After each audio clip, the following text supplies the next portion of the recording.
Bone grafting is one of the most common procedures in oral surgery and dental implants. And in many circumstances, particulate bone materials are used as we often do in various GBR techniques. Such particulate bone materials may be either autogenous, allogenic, xenogenic, or alloplast. But regardless of the type of particulate bone graft material, it must be reconstituted, carried, placed, and then packed into the surgical site. So it's very helpful to use specific type of instruments that can make these steps easy and efficient. Today, I'm going to show you several instruments that we use every day for such procedures. I'll show you the 4 main types of instruments that can be applied to practically every type of particulate bone graft placement. So let's get started and see what's on our tray.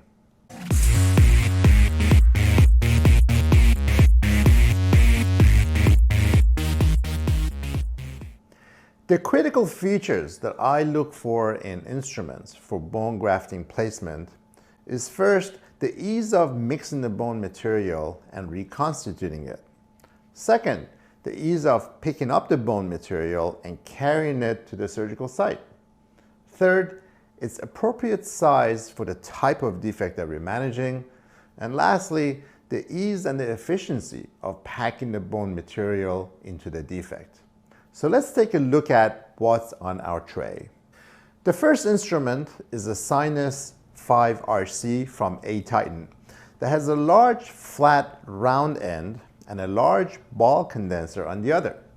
This instrument is great for carrying large amounts of bone to the recipient site. The flat end can be used for mixing, carrying, placement, and also packing the bone graft material. It provides a large surface for condensing the bone and also keeping it together in preparation for the GBR membrane. It's also great for tucking in the GBR membrane under the soft tissue flap. The ball round end is primarily designed for condensing the bone in a contained defect, such as an extraction site or a sinus cavity during the lateral window sinus lift. Now, once the bone is placed with the flat end, you can switch to the other side to pack and condense it into place. The instrument is very light and has a serrated handle for good grip. It is also quite wide, so it makes it easy to grab and manipulate and rotate around. I use this instrument in almost 80% of my cases, including socket grafts, sinus lift, and various GBR procedures. The second instrument is a bone carrier and plugger Sinus 7S, also from A-Titan, that has a smaller round flat end compared to the Sinus 5 RC and a smaller condenser on the other end. Now, I use this instrument much similar to the Sinus 5 RC, but it's more appropriate for smaller defects such as extraction sites, let's say for the upper and lower incisors, or for premolar and molar sites with a more narrow and slender roots. This instrument is also great for placement of particulate bone during transcrestal sinus lift bone grafting. I use the small end to carry the bone to the implant preparation site and then use a smaller condenser to push it in and then reposition and condense the bone apically using the osteodensification burr.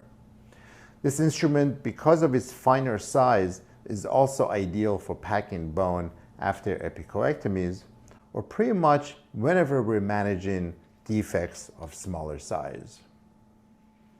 The third instrument I'll show you today is the Pocketpacker, which is also called the gap graft condenser. It's from Salvin Dental. Now, this instrument is primarily used during immediate dental implant placement, where there is a remaining gap between the implant and the buccal or the lingual plate following tooth extraction. The gap graft is important in managing such defects in order to achieve a more predictable bone and soft tissue regeneration at the transitional zone. So for this, I first use the Sinus 7S bone carrier to carry a small amount of particulate bone to the gap area. And then I use the Pocketpacker to position and then condense the bone between the implant and the buccal plate. The instrument has two ends that are very similar in shape, but just simply at a different angle. And that makes it easy for packing the gap all the way around the implant. The tip of the instrument is flat and slightly circular in shape, which mimics the size and the shape of the gap. I use the one end on one side and then rotate the instrument to use the other end on the other side of the implant. Now this Pocketpacker is also great for placement and packing any collagen material on top of the bone graft in order to help contain it. The last instrument I'll describe here today comes in a set, a bone graft carrier and a condenser that somewhat fits together. They're from Dowell dental products. Now these instruments are great for carrying large amounts of bone graft material from the dish where they're first reconstituted to the recipient site. The condenser fits the carrier, so in essence you can hold the carrier near the bone defect and then place the condenser right inside and slide it forward as it pushes the bone graft into the defect. The condenser can then be used to pack the bone graft material in place. This works well for carrying the bone into a defect with contained wall, such as an extraction site defect or a sinus doing the lateral window sinus lift. It's also great for placement of bone in interpositional bone graft sites or cystic cavities. Sometimes I use this instrument to place the bone graft material in the defect and then use my larger flat condenser to pack it in, particularly for larger size defects. So it can be used in conjunction with the other instruments that we described earlier. These 4 bone grafting instruments is a must for every bone grafting kit, and together they can take care of practically every type of particulate bone graft materials and techniques. They're versatile, light, and provide the variations in the size and shape for managing many different types of defects.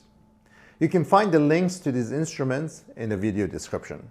If you like this episode of What's on Our Tray, hit that subscribe button below and stay tuned for our next episode. And if you want to see more demonstrations, case presentations, and in-depth discussions, please join us on our site, facialartdentalforum.com. Thank you, and make sure to check our next episode of What's on Our Tray.